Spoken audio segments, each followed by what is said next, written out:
বিরতির পর স্বাগত। এখন খবর বিস্তারিত। প্রদেশ বিজেপি অফিসে দলীয় কার্যকর্তাদের সাথে মিলিত হন স্বাস্থ্যমন্ত্রী সুদীপ রায় বর্মন।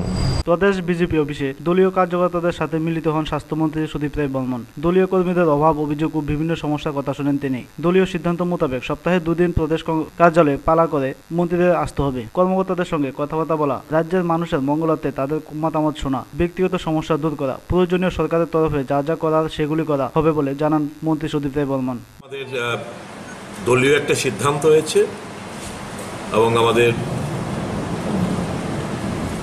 সিদ্ধান্ত মোতাবেক সপ্তাহে 2 দিন সোম আর বৃহস্পতি পালা করে মন্ত্রীদের এখানে আসা, কর্মকর্তাদের সঙ্গে কথাবার্তা বলা,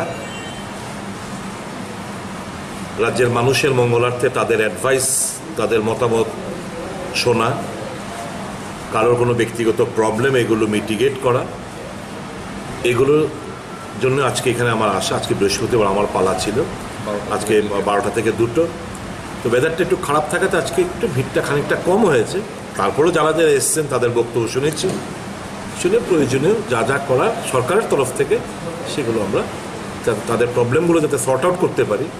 বিভিন্নজন বিভিন্ন মতামত দিয়েছেন রাজ্যের মানুষের স্বার্থে, দলীয় কার্যকর্তারা, সেগুলো আমরা নথিভুক্ত করেছি এবং আগামী দিন সরকার এই ব্যাপারে নিশ্চয়ই কোনো ইতিবাচক পদক্ষেপ গ্রহণ করবে। রিপোর্ট খবর ত্রিপুরা। বাবার বাড়িতে বেড়াতে এসে ঝড়ে গাছ পড়ে প্রাণ হারালো এক জননী। মর্মান্তিক ঘটনা বক্সনগর মানিক্যনগর গ্রাম পঞ্চায়েত এলাকায়। ঝড়ে লণ্ডভণ্ড সোনামুড়া মহকুমার বক্সনগর এলাকা। বাবার বাড়িতে বেড়াতে এসে ঝড়ে গাছ ভেঙে পড়ে বসতঘর ভেঙে 2 সন্তানের জননীর অকালে প্রাণ গেল। ঘটনা বক্সনগর ব্লক এলাকার মানিক্যনগর গ্রাম পঞ্চায়েতের 6 নং ওয়ার্ডে। এই মর্মান্তিক ঘটনায় এলাকায় শোকের ছায়া বিরাজ করছে। ঘটনার বিবরণে জানা যায়, বৃহস্পতিবার সকাল থেকে সোনামুড়া মহকুমার বক্সনগর এলাকাসহ সর্বত্রই ঝড় বৃষ্টিতে লণ্ডভণ্ড হয়েছে। একটানা ঘণ্টাখানেক প্রবল ঝড় বৃষ্টি ছিল। এই বৃষ্টিতে কৃষিকাজ, রাবার বাগান সহ মানুষের ব্যাপক ক্ষয়ক্ষতির খবর পাওয়া গেছে। এই ক্ষয়ক্ষতির সঙ্গে এক জননীর অকালে প্রাণ গেল। উল্লেখ্য যে মানিক্যনগর গ্রামের মধ্যপাড়াস্থিত 6 নং ওয়ার্ডের সাধন নম বয়স 39, তার একমাত্র কন্যা পূর্ণি নম বয়স 25 কিছুদিন পূর্বে বাবার বাড়িতে বেড়াতে আসে। বৃষ্টির প্রবল ঝড়ে সে তার হতদরিদ্র বাবার দোচালা টিনের ছাউনির ঘরে ঘুমোচ্ছিলেন। তখন ঝড়ে ঘরের পেছন থেকে সেগুন গাছ 2টি মূল উপড়ে পড়ে বসতঘরটি ভেঙে পূর্ণিমা নমর মাথা ও শরীরের মধ্যে পড়ে। সাথে সাথে মৃত্যুর কোলে ঢলে পড়ে সে। জানা যায়, পূর্ণিমা নমকে তেলিয়ামুড়া মোহর ছড়াতে বিবাহ দিয়েছিল। তার 2 সন্তান রয়েছে, একটি মেয়ে ও একটি ছেলে। ঘটনার খবর পেয়ে ঘটনাস্থলে ছুটে যান এসডিএম, এসডিপিও ও বিজেপির নেতৃত্বরা। মহকুমা শাসকের পক্ষ থেকে এদিন 5,000 টাকা সাময়িক সাহায্য তুলে দেওয়া হয়।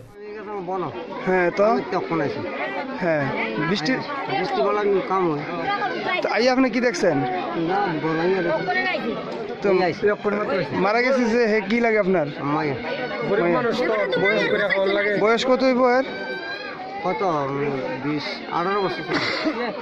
বিয়ে দিছেন তো? 22 বছর। বিয়ে দিছেন কোনখানে? বেড়াইতে আসিল। ব্যুরো রিপোর্ট, খবর ত্রিপুরা। কালবৈশাখীর ঝড়ে লণ্ডভণ্ড 40টি বাড়ি, বিশাল ক্ষয়ক্ষতি। টিনের ছাউনি থেকে মাডওয়াল ভেঙে চুরমার করে দেয় ঝড়ের তাণ্ডব। কালবৈশাখী ঝড়ে লণ্ডভণ্ড 40টি বাড়ি, বিশাল ক্ষয়ক্ষতি। টিনের ছাউনি থেকে মাডওয়াল ভেঙে চুরমার করে দেয় ঝড়ের তাণ্ডব। 40টি পরিবারের জন্য খোলা হয়েছে এলাকায় তুই মধু হাই স্কুলে অস্থায়ী শিবির। ঘটনার খবর পেয়ে ঘটনাস্থলে পরিদর্শন করলেন বিজেপির খোয়াই জেলা কমিটির সভাপতি হরিশঙ্কর পাল, নেতৃত্ব বিকাশ দেববর্মা, 29 কৃষ্ণপুর বিধানসভার বিধায়ক ডক্টর অতুল দেববর্মা, রঞ্জিত সরকার, মহকুমা শাসক জয়ন্ত দে সহ প্রশাসনের এক বিশাল প্রতিনিধি দল। হঠাৎ করে তেলিয়ামুড়া শহরের আকাশ বাতাস অন্ধকারাচ্ছন্ন হয়ে যায়। যদিও শহর এলাকায় তার প্রভাব না পড়লেও মুহূর্তের মধ্যেই কালবৈশাখীর তাণ্ডব শুরু হয়ে যায় 4টি পঞ্চায়েত এলাকা সহ চাকমাঘাটের অন্যান্য গ্রাম। বাড়িঘর ভেঙে চুরমার হয়ে যায়। চাকমাঘাটের গুচ্ছ গ্রাম, রঙ্গিটিলার বেশ কিছু বাড়িঘর সহ গাছপালা, একই সাথে তুই মধু গ্রাম, কুঞ্জমুড়া, তুইকর্মা এলাকার প্রায় 40টির উপর বাড়িঘর সম্পূর্ণ ক্ষতিগ্রস্ত হয়। যদিও হতাহতের কোনো খবর নেই। তাদের এই দুর্যোগপূর্ণ অবস্থায় বিজেপি দল ও মহকুমা প্রশাসন সম্পূর্ণ সাহায্যের হাত বাড়িয়ে দেয়। বিজেপি দলের খোয়াই জেলা সভাপতি জানায়, তাদের বর্তমান পরিস্থিতিতে প্রশাসন সম্পূর্ণ ব্যবস্থা নিচ্ছে। থাকা খাওয়ার ব্যবস্থা করা হচ্ছে অস্থায়ী শিবির করে। তবে ক্ষতিগ্রস্তদের প্রত্যেক পরিবারকে 1 লক্ষ টাকা করে দেয়া হবে প্রধানমন্ত্রী আবাসন যোজনা থেকে, যাতে পুনরায় তারা ঘর তৈরি করে থাকতে পারে। আজকে একটা সময় যে হঠাৎ করে যে তুফান আসছে, সেই তুফানে মধু, কর্মা, কুঞ্জমুড়া, এই পঞ্চায়েত মিলে 40 বাড়ি সম্পূর্ণ ধ্বংস হয়ে গেছে এবং সমস্ত ফ্যামিলিয়ার একদম পুরা বাড়িঘর আপনারা দেখছেন, এদিকে উড়ে গেছে টিনগুলো, এদিকে গাছ করছে, পুরো বাড়ি ধ্বংস হয়ে গেছে। আমরা তরফ থেকে আমরা যথেষ্ট চেষ্টা চালাচ্ছি এবং আপাতত একটা আশা হয়েছে আপাতত লেগে এবং প্রায় 1 লাখ টাকা ঘরে তোলার জন্য আমরা চেষ্টা চালাচ্ছি সরকার থেকে তরফটা, এবং পাইলট সম্পূর্ণ প্রধানমন্ত্রী আবাসনের পরিকল্পনাতে ওদেরকে একটা করে ঘর দেওয়া হবে। কোনো প্রশাসনিক শিবির করা হয়েছে, তারা থাকবে প্রশাসনিক শিবির বলতে আমাদের এজেম বিডি সাহেব আসছেন, দেখেন দেখে ওদেরকে। ব্যুরো রিপোর্ট, খবর ত্রিপুরা। কর্মচারী ও অফিসারদের বেতন চুক্তি সম্পাদনের ক্ষেত্রে কেন্দ্রীয় সরকারের অনমনীয় মনোভাবের বিরুদ্ধে গোটা দেশের সঙ্গে রাজ্য বিক্ষোভ কর্মসূচিতে সামিল হলো United forum of bank union Tripura রাজ্য কমিটি। কর্মচারী ও অফিসারদের বেতন চুক্তি সম্পাদনের ক্ষেত্রে ব্যাংক মালিক পক্ষ আইবিএ তথা কেন্দ্রীয় সরকারের অনমনীয় মনোভাবের বিরুদ্ধে গোটা দেশের সঙ্গে রাজ্য মধ্যাহ্ন বিরতির সময় বিক্ষোভ কর্মসূচিতে সামিল হল United forum of bank union Tripura রাজ্য কমিটি। এদিন মেলামাঠ স্থিত SBI ব্যাংকের সামনে বিক্ষোভে সামিল হয় কর্মচারী ও অফিসাররা। এরই প্রতিবাদে মে মাসের শেষ সপ্তাহে 2 দিনের দেশব্যাপী ব্যাংক ধর্মঘটের ডাক দিয়েছে ফোরাম। আমরা সারা ভারতবর্ষব্যাপী সমস্ত রাষ্ট্রায়ত্ত ব্যাংকের প্রায় 10 লক্ষ ব্যাংক কর্মচারী আমাদের বেতন চুক্তির দাবিতে, সুষ্ঠু বেতন চুক্তির দাবিতে সারা ভারতবর্ষে বিক্ষোভ ধর্ণা চলছে। তার কারণ আপনারা জানেন যে আমরা ব্যাংক কর্মচারীদের 5 বছর পর পর দ্বিপাক্ষিক চুক্তির মাধ্যমে আমাদের বেতন বৃদ্ধি করা হয়। আমাদের গত বছর 31শে অক্টোবর আমাদের বিগত 10ম বেতন চুক্তির মেয়াদ শেষ হয়ে গেছে। তার 6 মাস আগে আমরা নিয়ম অনুযায়ী আমাদের বেতন কাঠামো পুনর্বিন্যাসের দাবিতে আমাদের যে চার্ট অফ ডিমান্ড সেটা আমরা ব্যাংক কর্তৃপক্ষের কাছে আমরা সাবমিট করেছি। সেইভাবে 6 মাসের মধ্যে আলোচনা করে আমাদের বেতন চুক্তি সম্পাদিত হওয়ার কথা ছিল এবং কয়েকটা মিটিংও হয়েছিল। তারপর আমরা লক্ষ্য করলাম খুব আশ্চর্যজনকভাবে যে গত নভেম্বর মাসের পরে 6 মাস অবধি আর কোনো রকম দ্বিপাক্ষিক আলোচনা ব্যাংক কর্তৃপক্ষ এগিয়ে আসেনি। আমরা কেন্দ্রীয় সরকারের অর্থমন্ত্রীর কাছে আমরা ডেপুটেশনে গিয়েছিলাম যে আমাদের যাতে অবিলম্বে বেতন চুক্তি সম্পাদিত করা হয়। তারপর অনেক তাল বাহানার পর এই গত 5ই মে আমাদের ইন্ডিয়ান ব্যাংক অ্যাসোসিয়েশন কেন্দ্রীয় সরকারের কথা অনুযায়ী ওরা আমাদের সঙ্গে দ্বিপাক্ষিক আলোচনা বসছে এবং বসে ওরা বলছে যে ব্যাংকের হাল হকিকত খুব ভালো নয়। আপনারা জানেন যে ব্যাংকের কি অবস্থা। আমাদের সারা ভারতবর্ষে প্রায় 42 লক্ষ কোটি টাকা আমাদের অনাদায়ী আমরা যে ঋণ দিয়েছি তার প্রায় 11.5 লক্ষ কোটি টাকা ঋণ পড়ে আছে, অনাদায়ী ঋণ। তার 80% আমাদের আদায় হচ্ছে না। তার পরিপ্রেক্ষিতে আমরা সেই অবস্থায় নেই আপনাদের বেতন বৃদ্ধি করার জন্য। আমরা বললাম তার জন্য তো আমরা দায়ী নই, আমাদের ব্যাংক কর্মচারী এবং অফিসাররা, কারণ এই যে অনাদায়ী ঋণ তার জন্য তো আমাদের কেন্দ্রীয় সরকার তথা ইন্ডিয়ান ব্যাংক অ্যাসোসিয়েশন এই ব্যাপারে দায়ী।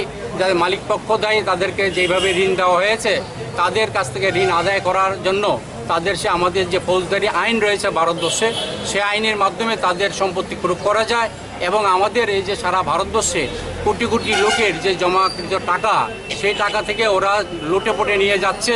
তাদের সেই টাকাগুলি যদি আদায়কৃত না হয় তাহলে আমাদের সারা ভারতবর্ষে যে জাতীয়কৃত ব্যাংকগুলি লস হয়ে যাবে এবং মেরুদণ্ড ভেঙে পড়বে। তাতে আগামী দিনে কিন্তু আমাদের ব্যাংকগুলি অস্তিত্ব বিপন্ন হবে। তাই আমরা এই ব্যাপারে সহমত পোষণ করেছি যে আমরা এই ব্যাপারে আমরা জানেন আপনাদের মাধ্যমেই আমরা বিগত বছরে 2বার আমরা আন্দোলন করেছি, ধর্মঘট করেছি যাতে অনাদায়ী ঋণগুলি আদায় করা যায়। যে আমরা আজকে সারা ভারতবর্ষে আমরা বিক্ষোভ প্রদর্শন করব এবং এই মাসের শেষের দিকে আমরা 2 দিন পর পর ব্যাংক ধর্মঘটে যাব, 48 ঘন্টা ব্যাংক ধর্মঘটে যাব। ব্যুরো রিপোর্ট, খবর ত্রিপুরা। কবিগুরু রবীন্দ্রনাথ ঠাকুরের 157তম জন্মজয়ন্তী যথাযোগ্য মর্যাদার সহিত পালন করল রাজ্য প্রদেশ কংগ্রেস। বিশ্বকবি কবিগুরু রবীন্দ্রনাথ ঠাকুরের 157তম জন্মজয়ন্তী যথাযোগ্য মর্যাদার সহিত পালন করল রাজ্য প্রদেশ কংগ্রেস। বুধবার সকাল নাগাদ প্রদেশ কংগ্রেস ভবনে রবীন্দ্রনাথ ঠাকুরের প্রতিকৃতিতে মাল্যদান করেন প্রদেশ কংগ্রেস সভাপতি বীরজিৎ সিনহা। এছাড়াও উপস্থিত ছিলেন প্রদেশ কংগ্রেসের অন্যান্য কর্মীবৃন্দরা। প্রদেশ কংগ্রেস সভাপতি বীরজিৎ সিনহা রবীন্দ্রনাথ ঠাকুরের জীবন কাহিনী এবং তার আদর্শ তুলে ধরে বক্তব্য রাখেন। আমরা প্রদেশ কংগ্রেসে যারা প্রাতঃস্মরণীয় ব্যক্তিদের প্রতি বছর যখন জন্ম মৃত্যু পালন করে থাকি, আমরা এবারও আমাদের বিশ্বকবি রবীন্দ্রনাথ ঠাকুরের জন্মদিন দিয়ে আমরা সেই কংগ্রেস ভবনের প্রাঙ্গণে আমরা শ্রদ্ধার সহিত আমরা পালন করছি।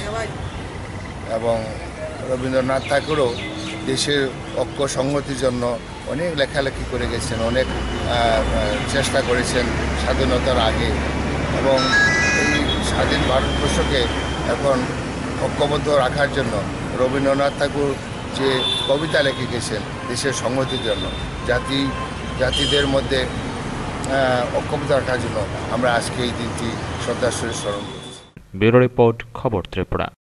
বুধবার 25শে বৈশাখ রবীন্দ্র ভবন প্রাঙ্গণে ছন্দনীরের উদ্যোগে অনুষ্ঠিত হয় কবি প্রণাম অনুষ্ঠান। বুধবার 25শে বৈশাখ অর্থাৎ এই দিন কবিগুরু রবীন্দ্রনাথ ঠাকুরের 157তম জন্মজয়ন্তী। এদিন গোটা দেশের সাথে রাজ্য পালিত হয় দিনটি। রবীন্দ্র ভবন প্রাঙ্গণে ছন্দনীরের উদ্যোগে হয় কবি প্রণাম অনুষ্ঠান। তাতে শহরের বিভিন্ন প্রান্ত থেকে শিল্পীরা অংশগ্রহণ করে। দুই ভাগে হয় এই অনুষ্ঠান। সন্ধ্যা নাগাদ এক সাংস্কৃতিক অনুষ্ঠানের মধ্য দিয়ে পুরস্কার বিতরণ করা হয়। প্রতি বছর 1974 সন থেকে এই কবি প্রণাম অনুষ্ঠান হচ্ছে। সারা রাজ্যের যতগুলো সংগঠন আছে, কালচারাল সংগঠন, সবাই এই অনুষ্ঠানে যোগদান করে। এবং এটা এখন আর ছন্দনীর মধ্যে সীমাবদ্ধ নেই, এটা এখন সরকারের সবার অনুষ্ঠান। আমরা এবার 3টা পর্যায়ে করছি। 9 তারিখে আজকের দিনটা হবে সকালবেলা, আর 14 আর 15 তারিখ হবে সন্ধ্যায় রবীন্দ্র ভবন 1 নম্বরে। সেখানে কলকাতা থেকে আসবেন শ্রীরাধা বন্দ্যোপাধ্যায় এবং বিশাখা মুখোপাধ্যায়। আর দিন 15 তারিখে আসবে বাংলাদেশ থেকে শামল আহমদ এবং কলকাতা থেকে তাপস রায়। ওই দুদিনই আমরা বিভিন্ন প্রতিযোগিতা পুরস্কারগুলো দেবো।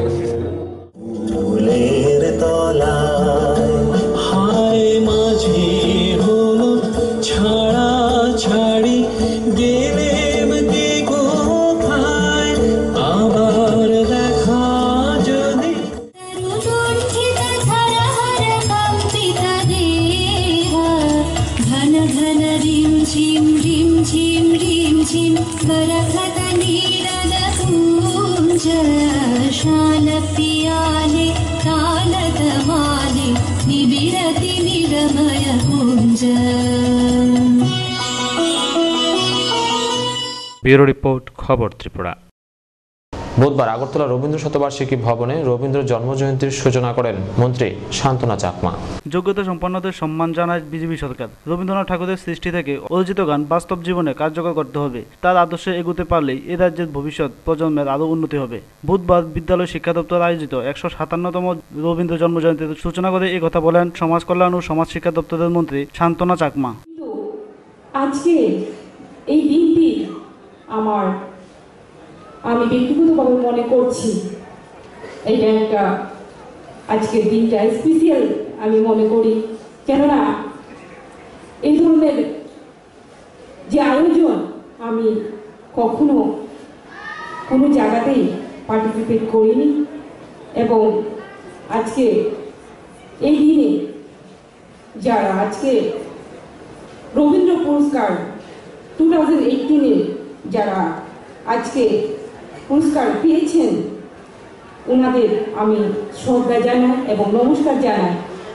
আমাদের যে সরকার, যে আমাদের যে নতুন সরকার,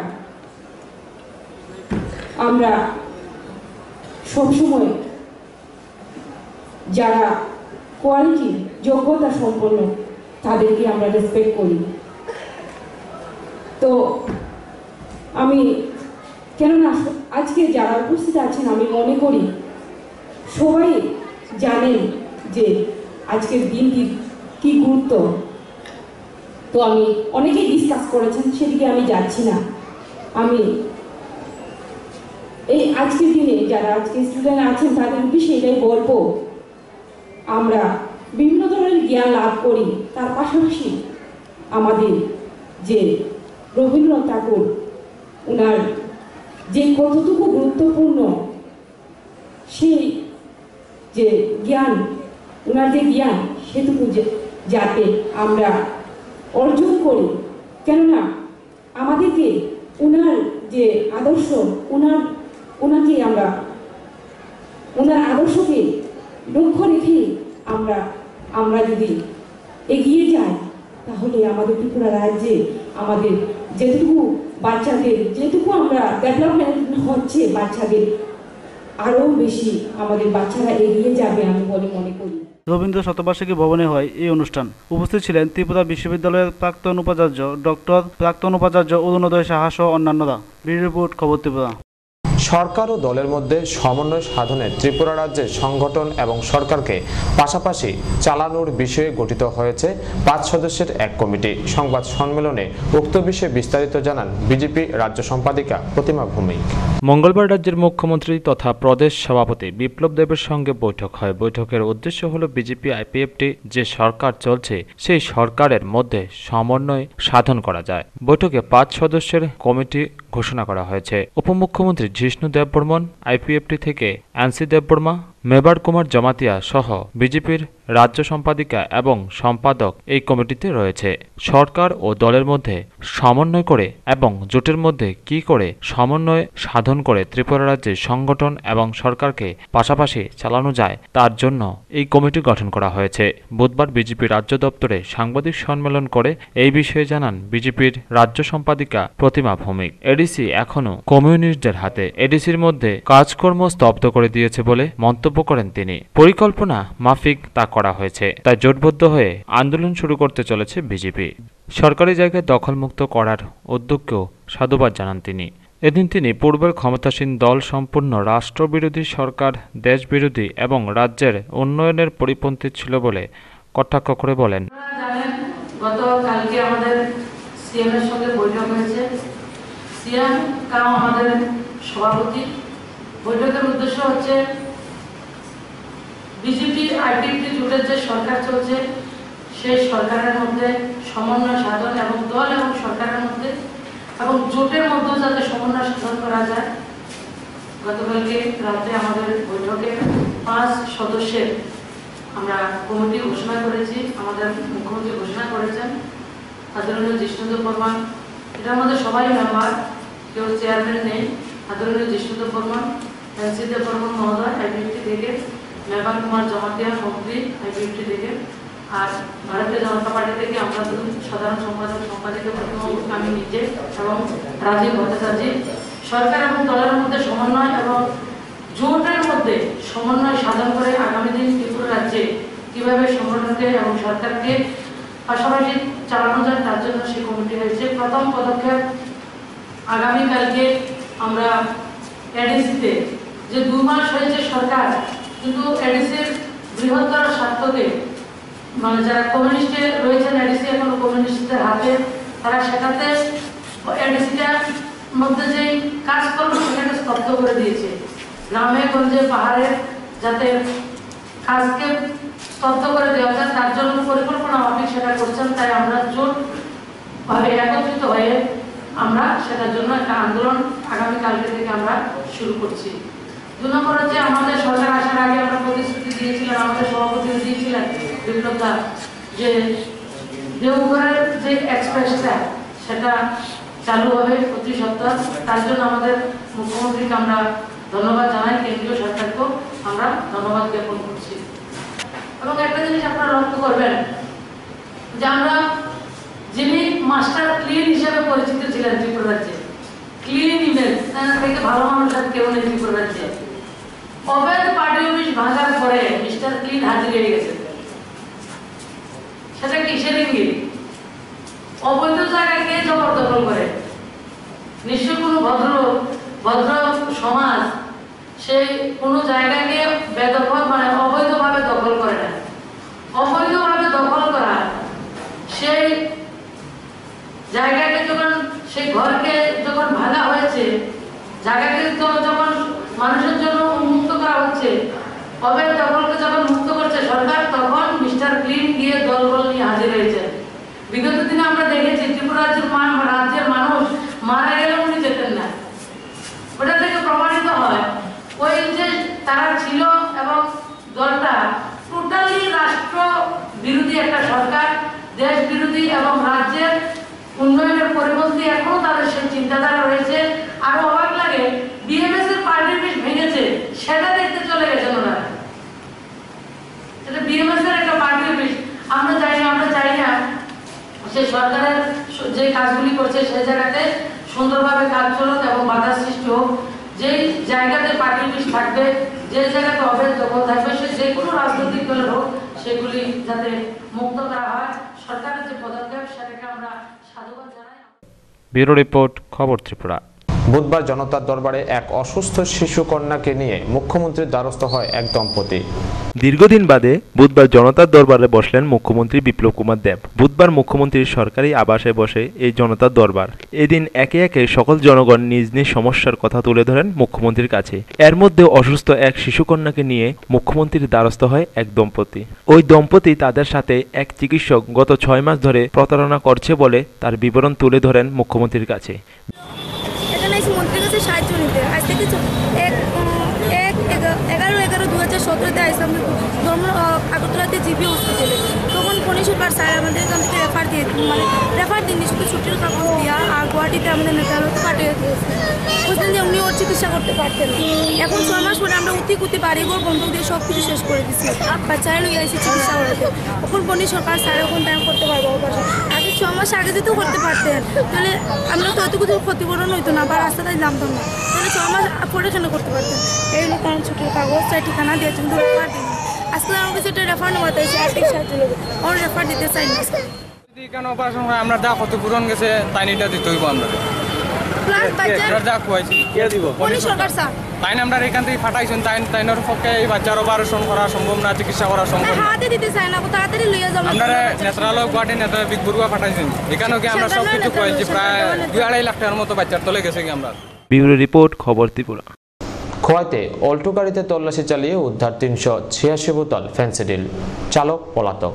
খোয়াই থানাধীন চরগনকি এলাকায় একটি অল্টো গাড়ি থেকে উদ্ধার হলো বিপুল পরিমাণে নেশা সামগ্রী। গোপন সংবাদের ভিত্তিতে খোয়াইয়ের এসডিপিও, খোয়াই থানা এবং সুভাষ পার্ক আউটপোস্টের যৌথ অভিযানে এই বিরাট সাফল্য আসে। খোয়াই থানাধীন চরগনকি এলাকায় খোয়াই আগরতলা সড়কে TR01AN 03322 নম্বরে একটি অল্টো গাড়িকে আটক করা হয়।